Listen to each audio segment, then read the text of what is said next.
Y siguiendo con la clase de antibióticos, vamos a ver entonces lo que es el primer grupo, que es el de los beta-lactámicos. ¿Sí? Este grupo se caracteriza por, como mecanismo de acción, inhibir la síntesis de la pared bacteriana. Inhibe unas enzimas, que son las PBP, con lo cual inhibe la síntesis de la pared. ¿Sí? Y son drogas bactericidas. Bien, dentro de este grupo de beta-lactámicos tenemos dos grandes subgrupos, que son las penicilinas y las cefalosporinas.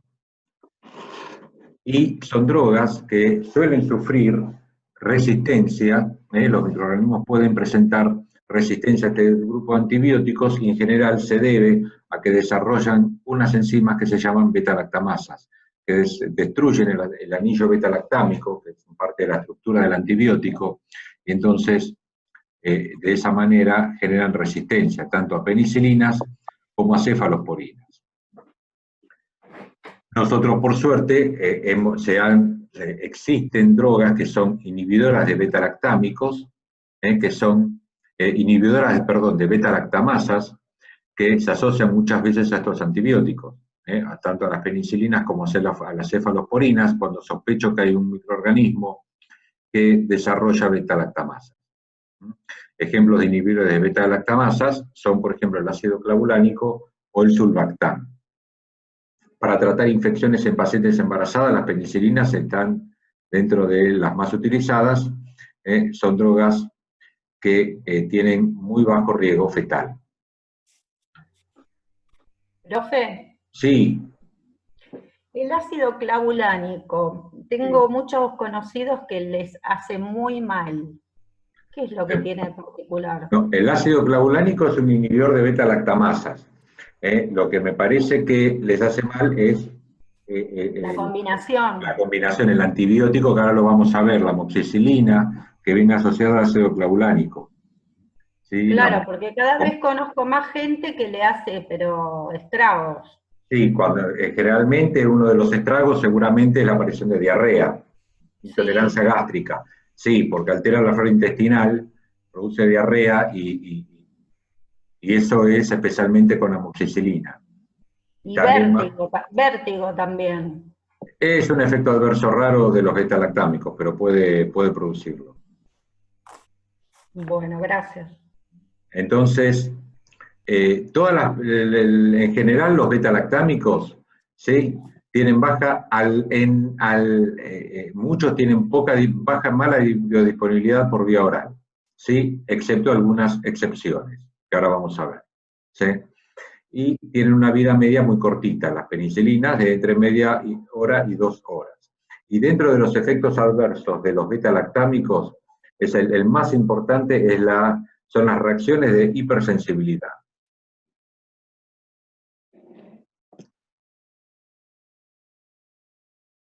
Perdón, tengo gente. Quiero ver si estoy grabando la clase. Sí, perfecto. Seguimos. Como se acuerdan que habíamos dicho que estas drogas, que generalmente todas las drogas pueden producir hipersensibilidad. Y generalmente en los exámenes no suelo aceptar que me pongan hipersensibilidad en cualquier grupo de fármacos, como efecto adverso. Es algo general a todo, pero en el caso de los beta-lactámicos es muy importante. ¿Sí? Hasta el 30% de los pacientes puede presentar reacciones de hipersensibilidad, alergia a las penicilinas o a las cefalosporinas. ¿Sí? Entonces es muy importante, antes de dar este grupo de drogas, antes de comenzar el tratamiento, preguntar al paciente si alguna vez presentó alergia a una penicilina o cefalosporina. Si tiene antecedentes de alergia, no puede recibir un beta-lactámico. ¿Sí? Ante la duda, se evita utilizarlo o se le piden pruebas de si el tiempo, si el tratamiento del cuadro que presenta lo permite, porque si es una infección, hacer reacciones de hipersensibilidad lleva un tiempo, entonces no podemos retrasar el inicio del tratamiento. Existen la posibilidad de hacer pruebas de reacción cutánea, pruebas cutáneas para ver si tiene alergia a los beta-lactámicos. Ya les dije que hasta el 30% pueden tener hipersensibilidad, que cuando hay alergia a una cefalosporina, también hay a las penicilinas y viceversa. No cometer el error de es alérgico a una penicilina, entonces le doy una cefalosporina. No, porque ahí la alergia también es cruzada. Y estos pueden ser cuadros leves, solo de prurito, erupción cutánea, o cuadros graves, que puede ser, por ejemplo, el edema de glotis, en realidad es edema de cuerdas vocales, ¿sí? O edema de mucosas, y pues se produce el edema de las cuerdas vocales, se obstruye la glotis y el paciente comienza con dificultad respiratoria, incluso puede tener un paro respiratorio. Entonces, es muy importante tener esto presente siempre que vamos a dar un beta-lactámico a un paciente. Como ven acá abajo, uno de los efectos adversos que también menciona, que habíamos dicho, es la diarrea asociada a antibióticos. Acá. Bien, hay otro como una irritación local cuando se dan por vía inyectable, ¿sí? O pueden producir granulocitopenia, pero son efectos adversos más raros. Con respecto a las penicilinas, ¿qué espectro tienen? En general, todas actúan sobre, tenemos dentro de las penicilinas, tenemos a la penicilina G y B, la gran diferencia entre la penicilina G y la B, vamos a mencionar eso ahora. La G se da por vía intramuscular, ¿sí? Existen sales sódicas o potásicas, o en forma que pueden venir también en compuestos de liberación prolongada, que tienen acción de 15 a 30 días. En estos casos se da una dosis intramuscular de penicilina G en única dosis. ¿Y por qué? Como ejemplo de lo que decíamos antes. ¿Por qué se da una sola dosis? Porque el efecto, como es de depósito, dura 15 a 30 días. ¿Sí? El problema que tiene la administración intramuscular de penicilina G es que es extremadamente dolorosa. El otro tipo de penicilina es la penicilina B, o fenoximetilpenicilina, que la gran diferencia es el mismo espectro de la penicilina G. La gran diferencia es que se puede dar por vía oral, ¿sí? Se utiliza mucho la fenoximetilpenicilina para tratamiento de estreptococo beta hemolítico. El estreptococo beta hemolítico no ha mostrado resistencia a la penicilina B, ¿sí? Y se puede utilizar en general para esto. Es como es, por ejemplo, la angina, la faringitis en los niños. El problema es que de la penicilina B, que se puede dar por vía oral, es que hay que tomarlo cada 6 horas, ¿sí? Y la dosis es bastante elevada, porque la biodisponibilidad por vía oral es baja. Como habíamos mencionado en la diapositiva anterior, el espectro de las penicilinas, en general son cocos y bacilos gram positivos y aerobios, ¿sí? El otro que es sensible a las penicilinas es el treponema pallidum, el microorganismo que ocasiona la sífilis, pero no a la penicilina B, sino a la penicilina G. En esos casos se utiliza penicilina G en una dosis única intramuscular, ya que, como dijimos, en la forma de depósito, que tiene un efecto por 15 a 30 días. La ampi y amoxicilina como ejemplos de aminopenicilinas, el espectro es igual a la penicilina G, pero agrega al Enterococcus haemophilus y bacterias del grupo coli, como la Escherichia coli. Y otro grupo dentro de las penicilinas, las ureidopenicilinas, como es el caso de la piperacilina, que agrega, fíjense, cada otro grupo que vamos avanzando agrega nuevas bacterias. Por ejemplo, la piperacilina agrega al espectro que tienen la AMPI y la amoxicilina, la Pseudomonas Klebsiella proteus. La piperacilina se da solo por vía inyectable y queda relegada para uso intrahospitalario en infecciones graves, que son en general las que pueden provocar Pseudomonas Klebsiella asociadas a algunos de estos microorganismos. Bueno, ya vimos esto, la diferencia entre los dos tipos de penicilinas, la G y la B. Profe, ¿le hago una consulta? Y adelante. ¿Puede ser que a los pacientes que sean alérgicos a la penicilina, como opción se les dé ampicilina? ¿No sería lo mismo? No, mal, justamente. La alergia no es solo a penicilina, es a todos los beta-lactámicos. Ah, perfecto. La ampicilina, ahora vamos a ver, yo no hablé de la clasificación de penicilinas. A ver, las penicilinas a su vez, acá dijimos que estamos hablando de un gran grupo que son los beta-lactámicos, que se dividen en dos subgrupos, penicilinas, que estamos viendo ahora, y por otro lado cefalosporinas. ¿Sí? Dentro de las penicilinas tenemos las penicilinas, podríamos decir, clásicas, que están la penicilina G y B. Luego tenemos las aminopenicilinas, dentro de aminopenicilinas, la ampicilina y amoxicilina. Y dentro de las penicilinas, otro subgrupo que son las ureidopenicilinas, como por ejemplo la pipegacilina. Dentro de, si se fijan, la ampicilina es una penicilina, o sea que si mi paciente es alérgico a penicilina G, también lo va a hacer a la ampicilina. Entonces no puedo, si es alérgico a penicilina, darle ampicilina. Estaría cometiendo iatrogenia. El paciente puede presentar una reacción de hipersensibilidad y ser grave. Como dijimos, hablando de aminopenicilinas, tenemos estas dos drogas, la ampi y la amoxicilina. ¿Sí? ¿Qué gran diferencia hay entre estas dos? Ya mencionamos el espectro. La gran diferencia que hay entre ampicilina y amoxicilina es de tipo farmacocinético. ¿Sí? Mientras la ampicilina tiene una menor biodisponibilidad por vía oral, la amoxicilina, la biodisponibilidad que tiene por vía oral es mayor que la ampicilina. Y hay otro gran detalle, la ampicilina se absorbe mal junto con los alimentos. O sea que en el caso que yo a mi paciente le indique ampicilina, la tiene que tomar 1 hora antes o 2 después de ingerir alimentos, lejos de las comidas. En cambio, ¿sí? ¿Preguntaban algo? No. En cambio, la amoxicilina, el beneficio que tiene sobre la ampicilina es que la biodisponibilidad, la absorción, no varía si se da con los alimentos. Entonces es mucho más cómodo para el paciente tomar amoxicilina.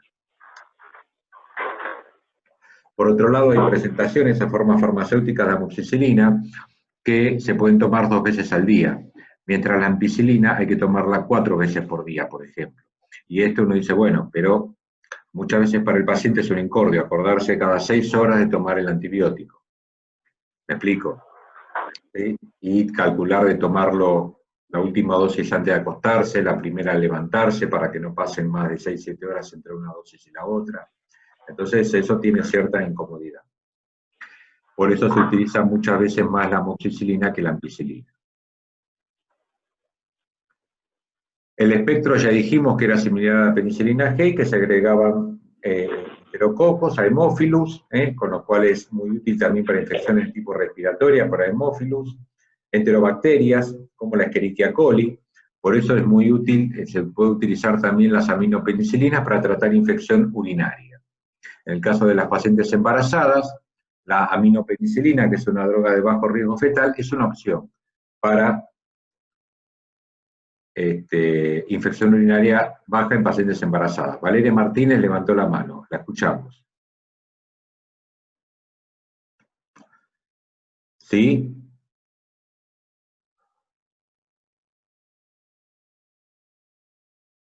Valeria Martínez.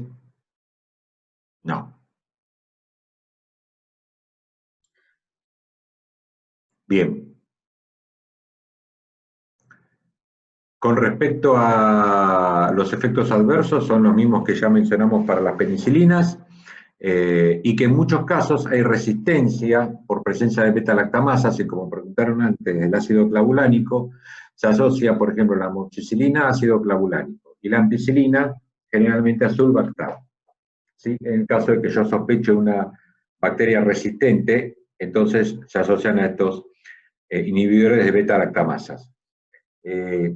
Les digo, generalmente las presentaciones comerciales de estas drogas ya vienen asociados, o la amoxicilina sola o amoxicilina más el inhibidor de beta-lactamasa. No es que yo debo darle 2 comprimidos por separado. Ya las presentaciones existentes vienen las 2 drogas asociadas. Bien. Cualquier cosa me preguntan, porque acá, ya, como verán, empezamos a agregar cada vez más nombres y la cosa se dificulta un poquito. Bien, con respecto al último grupo dentro de las penicilinas, como decía, tengo sí, una consulta, decía que ese antibiótico hablaba algo sobre los anticonceptivos. ¿Por qué se dice que baja la probabilidad de su efecto? sí, porque los anticonceptivos, el problema es que, el problema no, digamos, los anticonceptivos sufren lo que es muchas veces recirculación enterohepática. Esto es, se eliminan por bilis y el anticonceptivo que se elimina por vía biliar vuelve a ser reabsorbido a nivel del tubo digestivo, ¿sí? Entonces, muchas veces esto depende de la flora bacteriana. Cuando se asocian algunos antibióticos, como pueden ser estos, y gracias por la pregunta, porque el tema es importante, puede disminuir la eficacia de los anticonceptivos, porque al alterar la flora bacteriana se altera el circuito enterohepático que tienen las drogas. ¿Se acuerdan de farmacocinética? Hay drogas que se eliminan por vía biliar, pero al llegar al uso intestinal vuelven a reabsorberse, ¿sí? Este circuito se altera, en el caso de los anticonceptivos, con el uso de algunos antibióticos, como por ejemplo estos.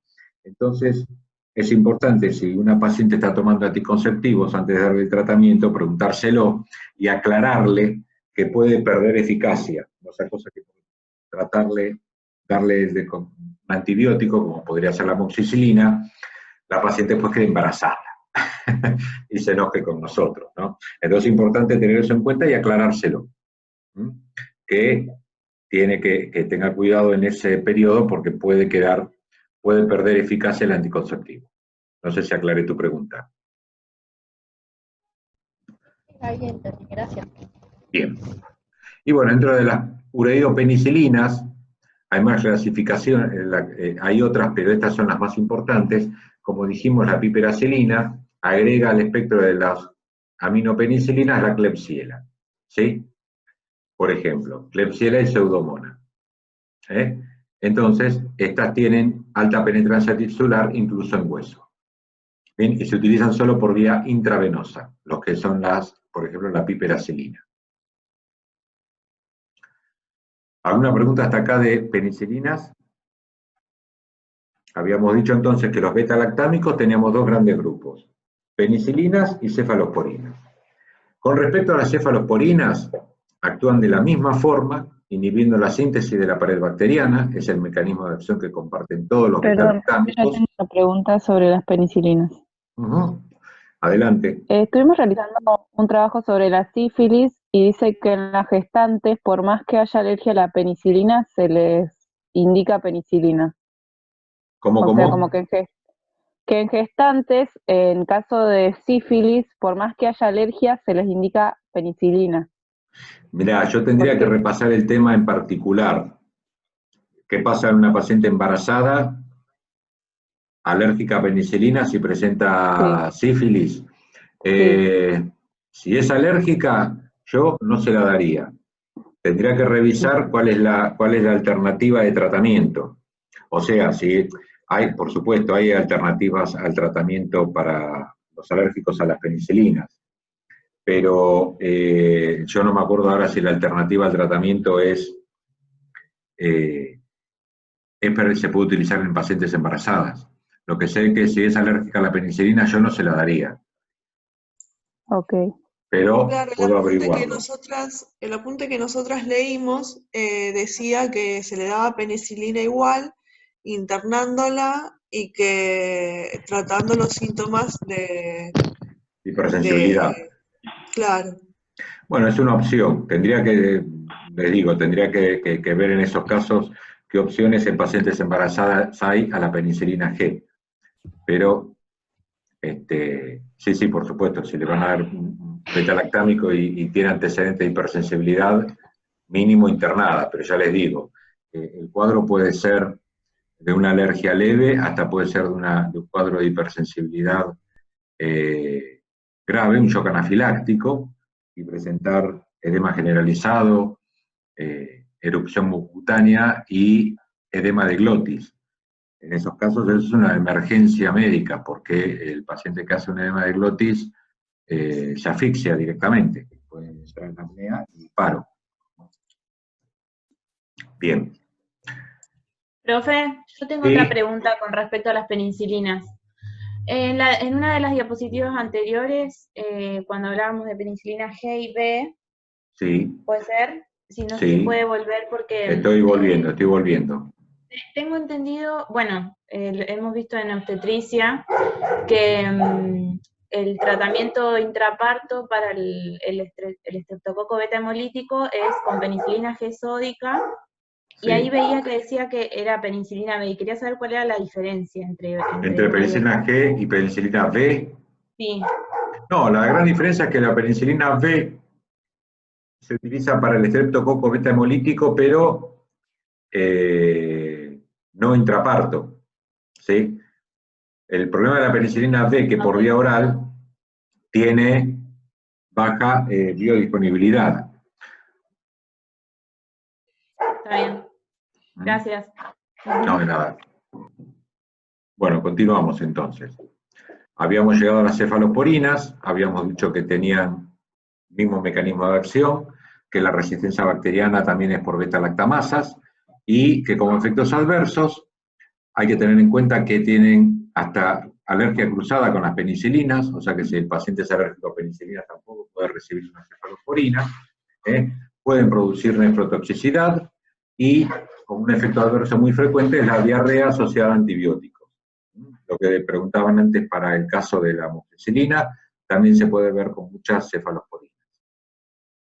Dentro de este grupo de drogas, se clasifican por generaciones. ¿Sí? Así tenemos de primera hasta cuarta generación. ¿Cuál es la gran diferencia? Como pueden ver en el gráfico hacia la derecha, es la resistencia frente a las beta-lactamasas. Mientras las de primera generación pues son muy poco estables frente a beta-lactamasas y puede haber resistencia, las de tercera y cuarta generación tienen alta resistencia frente a las beta-lactamasas. Bien, así por ejemplo. Y la otra gran diferencia es con respecto al espectro antibacteriano. Las de primera generación, por ejemplo, la cefalotina o cefalexina, son útiles para cocos gram positivos, por ejemplo, infecciones de piel. Las de segunda generación agregan también, tienen menos acción contra gram positivos y más acción sobre los gram negativos y también Haemophilus influenzae, por lo cual las de segunda generación como la cefuroxima son útiles, por ejemplo, para infecciones de vía aérea, ¿sí? Cuando sospechó que puede haber una Haemophilus como germen que ocasiona el cuadro. Las de tercera generación se dan únicamente por vía intravenosa, como es el caso de la ceftriaxona, y que son principalmente activas contra bacterias gram negativas. Y después la de tercera, a su vez, se subdivide en las de tercera con acción antiseudomona, como por ejemplo la ceftazidime. La ceftazidime, entonces, ¿qué beneficio tiene la de tercera con acción antiseudomona? El beneficio es que principalmente actúan sobre pseudomona, a diferencia de la ceftriaxona. Y finalmente, las de cuarta generación, la cefepima, que el espectro es similar a la de tercera con acción antiseudomona. El beneficio es que es mucho más estable, hay menos resistencia por beta-lactamasas a las de cuarta generación. Con respecto a las de primera generación, esto no sé si voy muy rápido, pero bueno, está todo en el apunte. Las de primera generación, la gran diferencia es que se dividen en ácidos sensibles o ácidos resistentes. Entonces, por ejemplo, la cefalexina,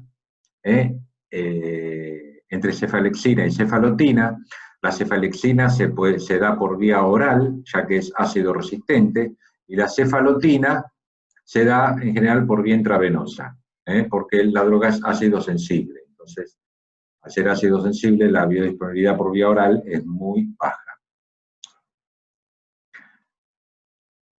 ¿Alguna pregunta hasta acá de beta-lactámicos?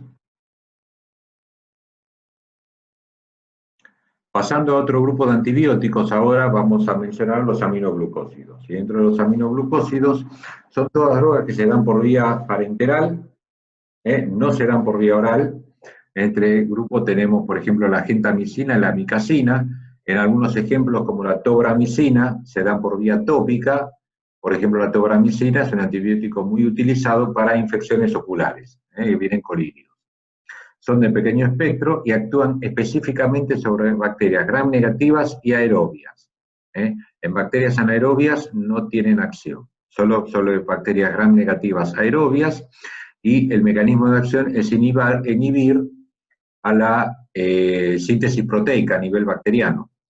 Se unen a la fracción ribosomal 30S. Ustedes se acuerdan que los ribosomas de las células eucarióticas tienen dos subunidades, la 40S y la 60S. Los ribosomas bacterianos son diferentes y tienen una subunidad 30S y otra 60S. Bien, este grupo de antibióticos se une a la fracción ribosomal 30S e induce una lectura errónea del código genético. Y entonces, con esto, se produce la formación de proteínas anómalas a nivel bacteriano, ¿sí? Y tienen efecto bactericida por este mecanismo. Y muchas veces se utilizan asociadas a beta-lactámicos, ya que potencian el efecto bactericida de los beta-lactámicos. Útil para algunos casos para ciertas infecciones. Como dijimos, son drogas que se dan solo por vía parenteral, la absorción por vía oral es muy baja, ¿sí? Son drogas que pueden presentar embriotoxicidad, con lo cual en la paciente embarazada se intentan de no utilizar, pueden dar sordera congénita, nefrotoxicidad, que esta última puede ser reversible.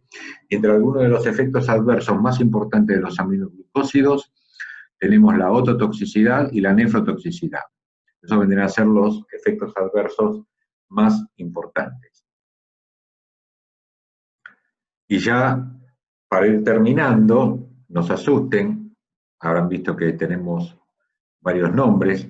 Con respecto a los espectros, yo espero que se acuerden básicamente algunas generalidades, no un listado completo de microorganismos sobre los que actúan. Pero bien, con respecto a los macrólidos, este grupo de drogas inhiben la síntesis proteica también, pero a diferencia de los aminoglucósidos, actúan sobre la subunidad ribosomal 50S. ¿Sí? Y en general, de estas, la droga patrón es la eritromicina. Otras, por ejemplo, tenemos dentro de estas la acitromicina. La acitromicina, la habíamos mencionado antes, ¿se acuerdan? La acitromicina es un macrólido con una vida media mayor a las 48 horas, anda por cercano a las 60 horas, con lo cual los tratamientos con acitromicina en algunos tipos de infecciones pueden darse por 3 a 5 días, gracias a la vida media muy larga que tiene la droga. Son de amplio espectro, actúa sobre cocos, bacilos gram positivos y gram negativos, algunos anaerobios como Clostridium, bueno, y micoplasmas y clamidias. Son muy útiles, por ejemplo, para infecciones de vía aérea. Dentro de los efectos adversos, puede dar hipoacusia que es reversible, o una hepatitis colestasa o hepatitis, y anemia hemolítica.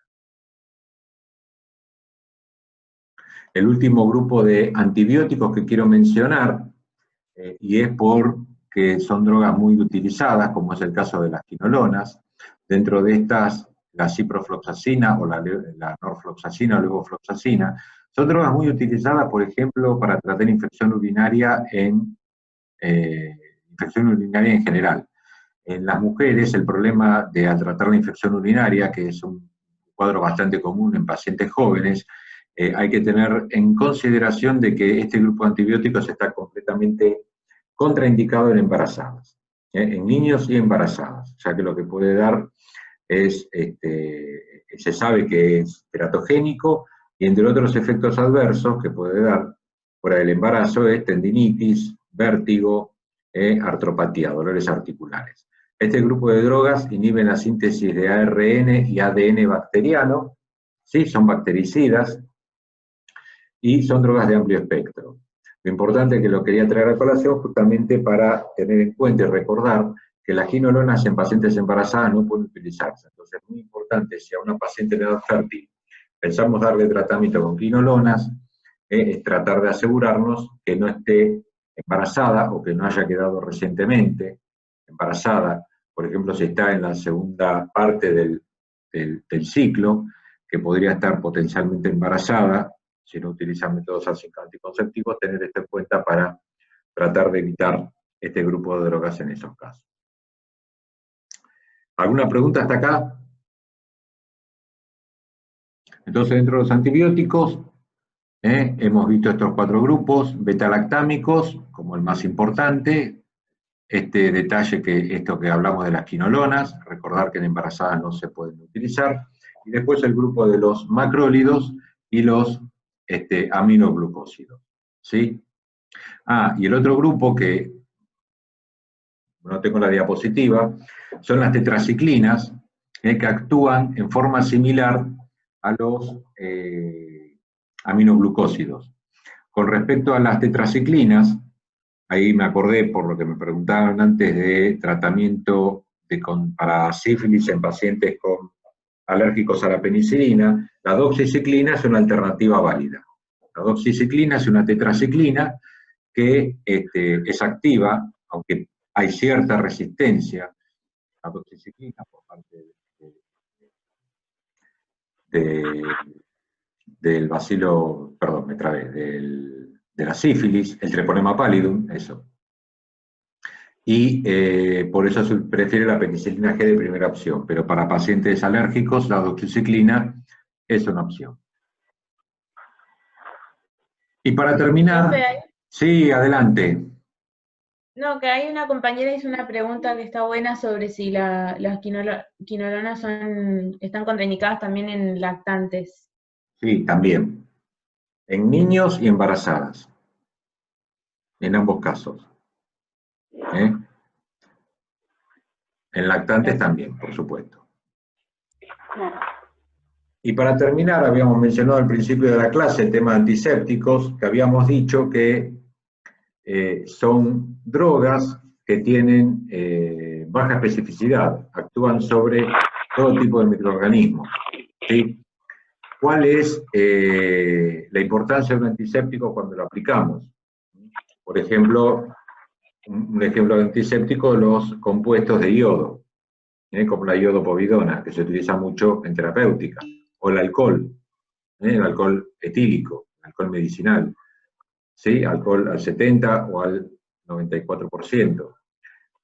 Todos estos antisépticos, para que actúen, hay un detalle muy importante. Fíjense en el gráfico, lo importante es darle tiempo para que destruyan a todos los microorganismos viables que están en el sitio donde yo voy a hacer el procedimiento. Supongamos algo muy sencillo, algo muy corriente, una inyección intramuscular. Administrar una droga por vía intramuscular. Primero limpiamos con un antiséptico la piel. ¿Y cuánto es el tiempo que debemos esperar hasta que el antiséptico se seque? Para esto es importante tener en cuenta no apurar esa situación ni soplando sobre la piel del paciente, porque con eso estamos tirando más microorganismos en el sitio donde vamos a trabajar. Entonces es importante, aplicamos el antiséptico y darle tiempo a que actúe para que elimine los microorganismos viables. El tiempo adecuado es hasta que, por ejemplo, si utilizamos alcohol, iodopovidona, el que sea, se haya secado.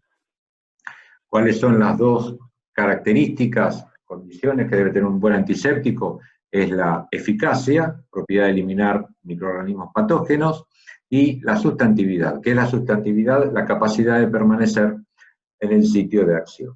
¿Sí? Y como acá hay algunos ejemplos, como mencionamos, las soluciones de yodo, por ejemplo, o el alcohol. Bueno, con esto terminamos la clase de quimioterapia antiinfecciosa. No sé si ahí nos quedan de tiempo. Bueno, no me quedar, perdón, a ver. Creo que nos quedan... 2 minutos, dice. 3. Ahí está, 2 minutos. Bien. Pero bueno, ¿hay alguna pregunta? Sí, ¿por qué dicen que el alcohol al 96, como te lo venden, no sirve para matar los gérmenes? ¿Realmente es así? No, sirve. Perdón. Sí. A mí me parecía, no puede ser. Por más que necesite un poco de agua, de dilución. No, sirve. Sirve. Bárbaro, gracias. Bueno, El grupo grande que vimos es de los antibióticos beta-lactámicos, ¿verdad? El más resto son importante todos es lo- grupos también. sí, beta-lactámico. Yo espero que